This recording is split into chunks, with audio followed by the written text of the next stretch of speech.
Deixa eu colocar aqui. Ei, gente, eu sou o Kaique, sou professor de português do Emancipa da Unidade Oeste, e essa é mais uma aula de português, e dessa vez a gente vai fazer uma análise de um conto, né? Nessa semana ainda a gente publicou aqui, né, a Paula, professora lá do Floresta, publicou a análise do conto Uma Esperança, da Clarice Lispector, e a gente vai fazer uma aula bônus aí da análise do conto As Mãos dos Pretos, do Luiz Bernardo Ronuana.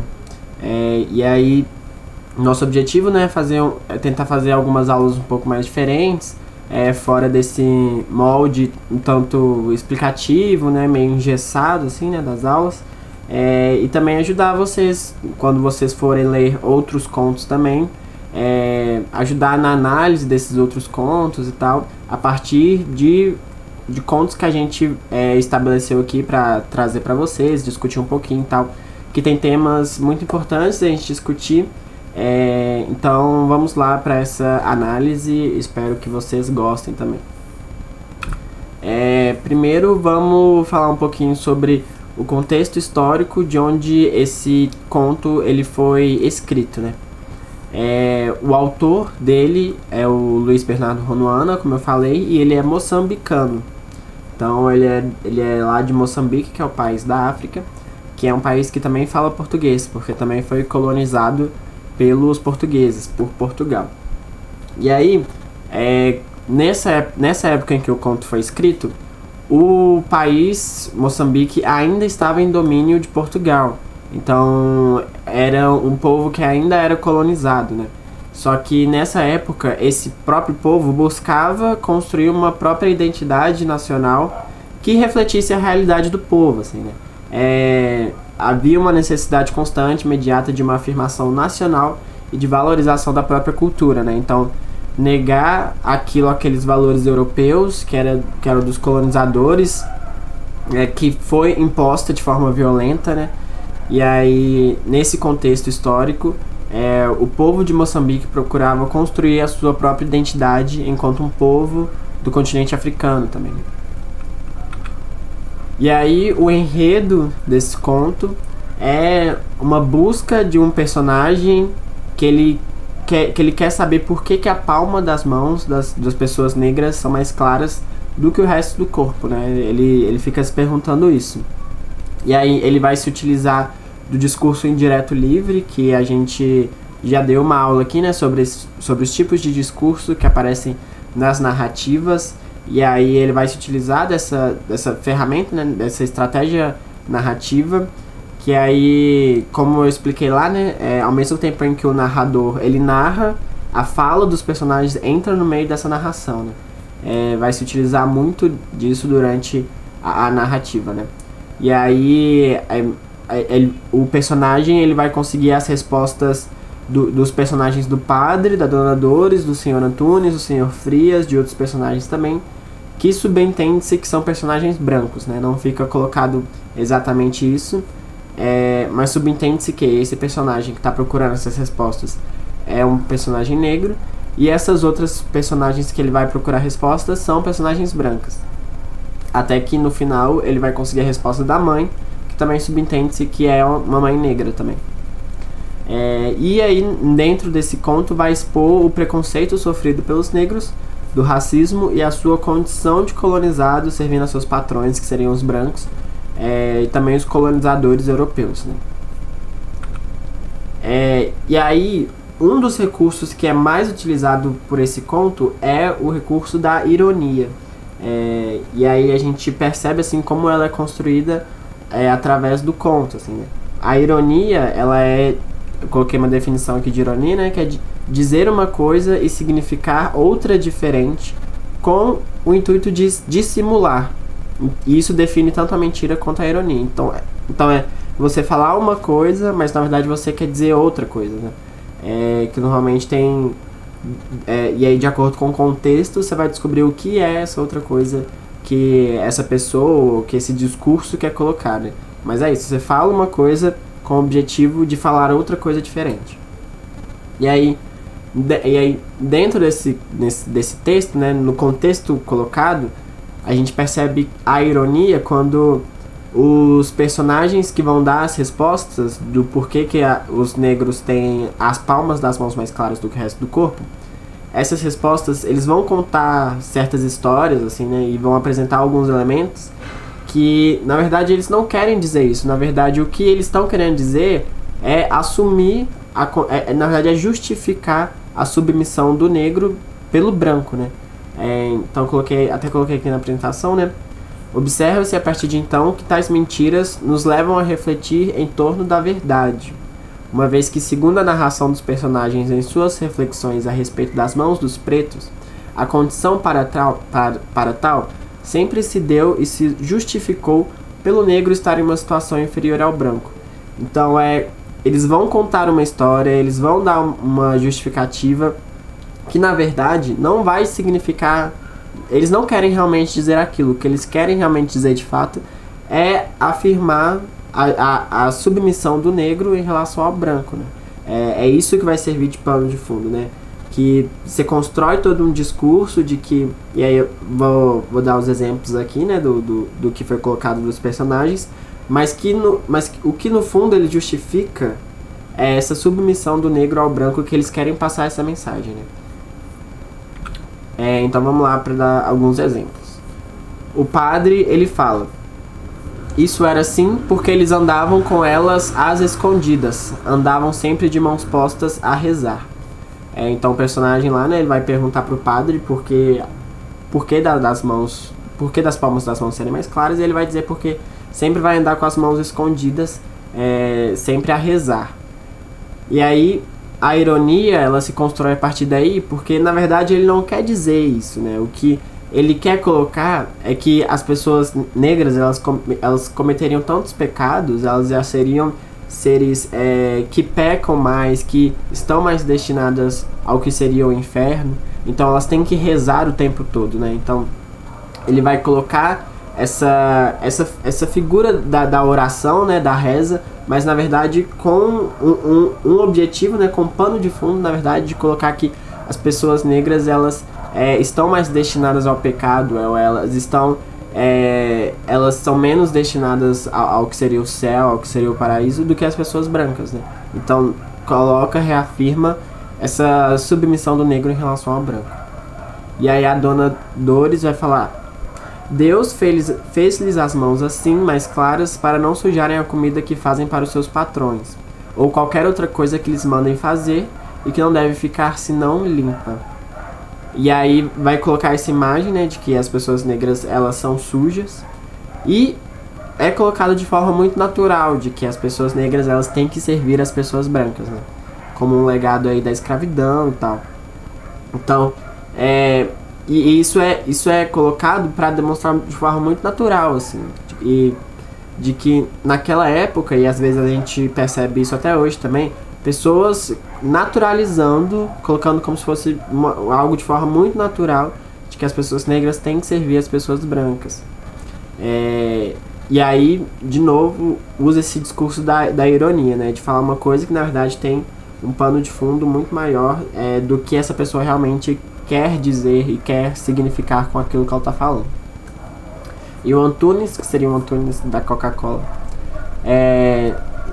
ele vai falar, né, de quando os negros estavam sendo feitos lá no céu, né?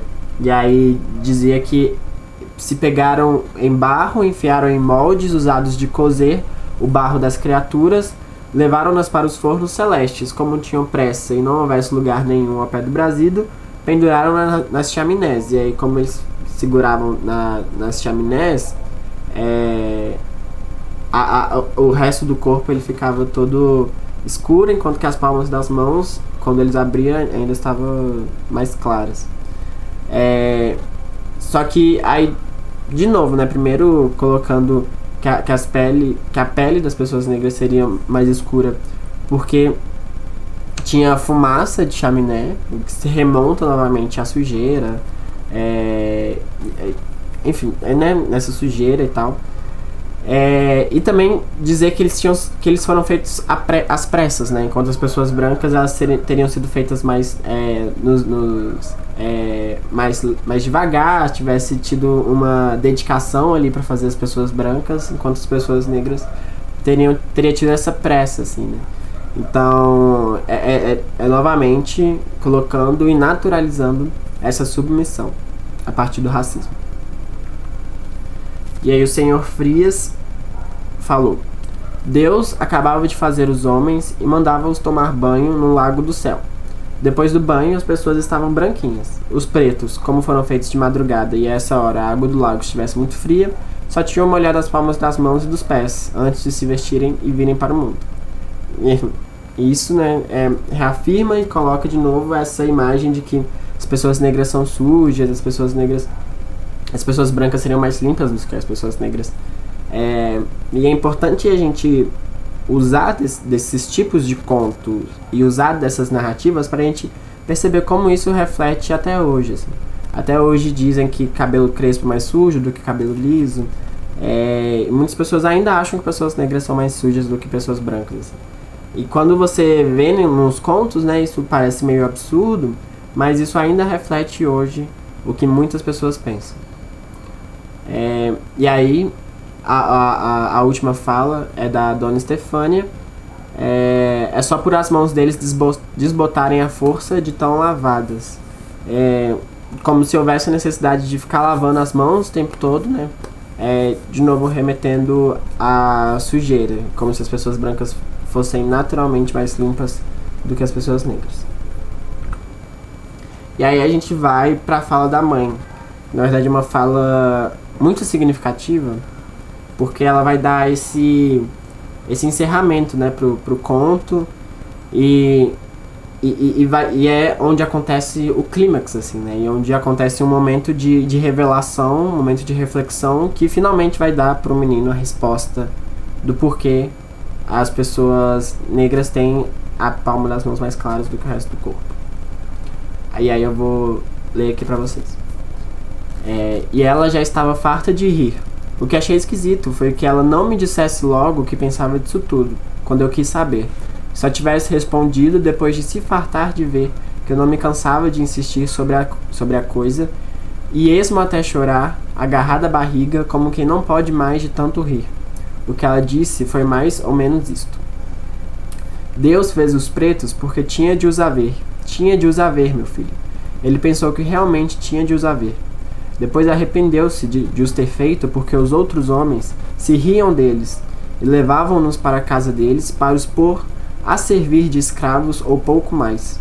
Mas como ele já não os pudesse fazer ficar todos brancos, porque os que já se tinham habituados a vê-los pretos reclamariam, fez com que as palmas das mãos deles ficassem exatamente como as palmas das mãos dos outros homens. E sabe por que foi? Claro que não sabes e não admira, porque muitos e muitos não sabem. Pois olha, foi para mostrar que o que os homens fazem é apenas obra dos homens, que o que os homens fazem é feito por mãos iguais, mãos de pessoas que, se tivessem juízo, sabem que antes de serem qualquer outra coisa são homens. Deve ter sido a pensar assim que ele fez com que as mãos dos pretos fossem iguais às mãos dos homens que dão graças a Deus por não serem pretos. Depois de dizer isso tudo, a minha mãe beijou as mãos. Quando fui para o quintal para jogar bola, ia a pensar que nunca tinha visto uma pessoa chorar tanto sem que ninguém lhe tivesse batido.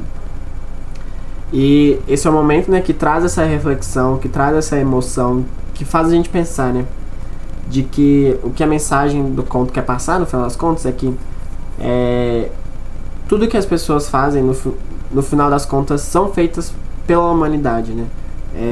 E que a sociedade que a gente quer, o futuro de sociedade que a gente quer, é que raça não seja um diferenciador entre as pessoas, né? Porque hoje em dia as pessoas ainda são divididas entre negros e brancos, e o futuro que a gente quer é que isso não seja algo que realmente vai definir uma posição social para essa pessoa, né? Então, é essa mensagem, assim, né? Tudo que é feito por mãos iguais. E é necessário que as pessoas brancas elas percebam isso também, né? Para que a gente pense num futuro sem racismo. Mas um elemento que surge e que é interessante a gente discutir é essa parte da risada, né? Por que o autor quis colocar que a mãe riu tanto, né? Que o personagem até fala assim, né? Nunca tinha visto uma pessoa chorar tanto sem que ninguém lhe tivesse batido.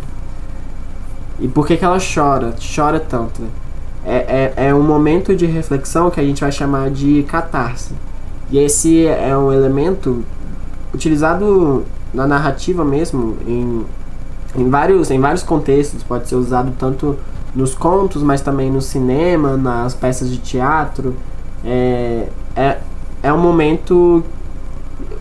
Vou ler aqui o que está colocado no slide.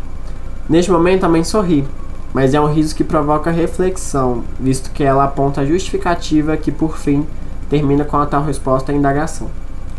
O riso da mãe se torna choro após tal constatação.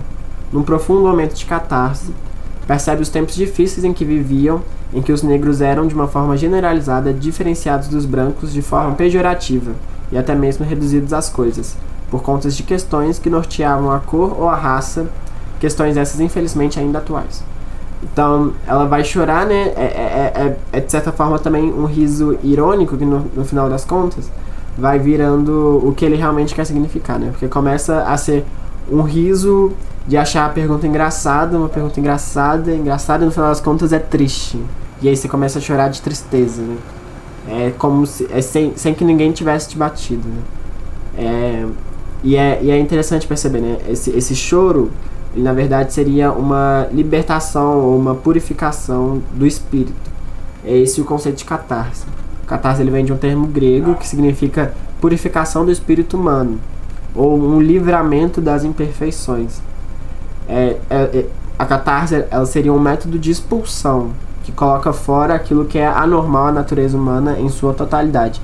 Então, você colocar pra fora todo um sentimento que você tá sentindo assim naquele momento. É um sentimento tão grande que você coloca pra fora. E colocar isso pra fora pode vir de diversas formas, né? Se vocês forem procurar outros exemplos de catarse em outros contos, em outros filmes, em outras peças de teatro, vão ter vários exemplos. Mas nesse caso foi essa externalização, né, do sentimento a partir do choro, né? Um choro que é de achar uma coisa engraçada para no final das contas virar algo triste também, né? E é isso. Quis colocar aqui no finalzinho a definição de catarse, que se vocês quiserem procurar mais, é um conceito muito legal assim, de perceber nos contos, nas narrativas, nos filmes. Eu gosto muito assim de quando você percebe um final catársico em qualquer peça assim, né, literária, filme, peça de teatro e tal. E coloquei aqui as fontes, né? Eu tirei essa parte dessa análise de um artigo que discutisse. Mas é isso, assim. Espero que vocês tenham gostado de fazer a leitura desse conto. Foi uma análise bem rapidinha, assim. O conto é bem curtinho.